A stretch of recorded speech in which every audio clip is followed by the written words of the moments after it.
Арыс қалалық мансап орталығы филиалы өңірлік жұмыспен қамту картасы аясында 2026 жылы аймақ бойынша 3319 азаматты жұмыспен қамту шараларына қатыстыруды жоспарлап отыр. Атап айтқанда, Арыс қаласы бойынша жыл соңына дейін 2555 тұрақты және 764 уақытша жұмыс орындары құрылмақ. Ал бүгінгі таңға дейін аймақта 1389 азамат жұмыспен қамту шараларына жолданып, 1208 азамат тұрақты жұмыс орындарына жолданған. Сонымен бірге ауданда биыл ұлттық жобалар аясында 104 жаңа жұмыс орындарын ашу жоспарланған. Бүгінгі таңға 7 жоба бойынша 31 азамат электронды еңбек биржасы арқылы тұрақты жұмыс орындарымен қамтылған. Сонымен бірге атаулы әлеуметтік көмек бағыты бойынша Арыс қалалық мансап орталығы филиалының әлеуметтік жұмыс секторының басшысы Арай Шыңғысбаева мәлім етті. Қазір таңда аз қамтылған отбасыларға 2020 жоспары бойынша кедейлік деңгейін төмендету 3,8% деп көрсетілген, ал 2025 жылдан бастап төмендеу 7% деп көрсетілген.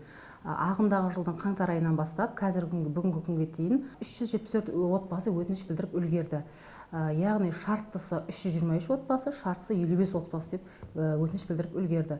Яғни және осыған сәйкес шартты ақшалай көмектің мәселен 323 отбасының жаңағы 2026 жылы атаулы әлеуметтік көмек алушылардың ішінен еңбекке қабілеттісі, жұмыспен қамтудың белсенді шараларын тартуы бойынша, яғни үлес салмағы индикаторы бойынша 79,9% деп көрсетілген. Осыған сәйкес тұрақты жұмысқа 124 адам тұрақты жұмысқа қамтылды, 2 адам қоғамдық жұмысқа және 1 адам әлеуметтік жұмыс орнымен қамтамасыз етілді. Және де қазір таңда жоспарға сәйкес барлығы толыққанды жүргізіліп жатыр. Бізде 90 сайынға индикатор қойылған, яғни бірінші тоқсанға 3,2% төмендеуі жоспарға қойылған, 79,9% толық орындалып тұр. Екінші тоқсанға да дәл солай жоспарға сәйкес барлығы жұмыс жасалып жатыр. Күнделікті жұмыс барысы жаңағы келушілермен ең бірінші әңгімелесу жүргізіледі, яғни отбасындағы қандай жағдай, отбасында неге мұқтаж екені әңгімелесу барысында анықталады, консультация беріледі және сол отбасының кедейлік деңгейінен сол бір қиын жағдайының шығуына жаңағы сүйемелдеу жүргізіледі. Яғни өтініш беруші келген уақытта оның әлеуметтік көмектің қайсысына мұқтаж екені бірінші анықталады, яғни шартты немесе шартсыз екенін анықтап аламыз. Соған сәйкес жұмыстар жүргізіледі, яғни сүйемелдеу жұмыстары жүргізіледі. Мәселен, жаңағы үйінде еңбекке қабілетті отбасы мүшесі болса, оны жаңағы жұмыспен қамтуға мамандығы бар жоғын анықтаймыз.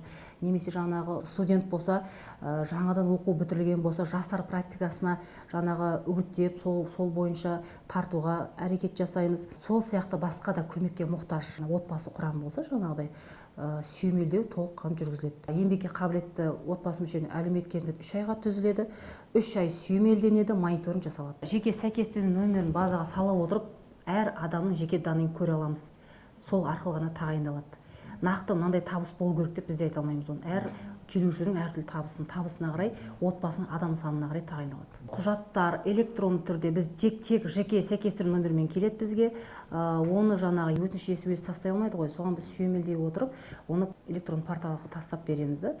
И әрі қарата жаңағы егер бізде базада көрінбеген жағдайда госорган мемлекеттік неге сұрау салу барысында көрінбеген құжаттарды ғана сұрата аламыз қосымша. Арыс қаласы бойынша 10 мың тұрғынға 100 жаңа жұмыс орны аясында биыл 460 жаңа жұмыс орындары ашылады деп жоспарланса, бүгінгі күнге 232 жаңа жұмыс орындары құрылып үлгерген. Ал субсидияланатын жұмыс орындары бойынша жылдық жоспар 692-ні құраса, оның ішінде ақылы қоғамдық жұмыс орындарына жолдануы тиіс 290 азамат болып белгіленген. Бүгінгі күнге бұл бағыт бойынша меже асыра орындалып, 381 азамат жолданған. Ал жаңа бизнес идеяларға мемлекеттік грант ұсыну бойынша биыл 53 азамат мемлекеттік қолдауға ие болады деп күтіліп отыр. Яғни өз кәсібін бастауға немесе дамытуға берілетін мемлекеттік грант көлемі 400 айлық есептік көрсеткіш бойынша 1,730,000 теңгені құрайды. Абай Омар, Дастан Әділбек, Кемел арнасы.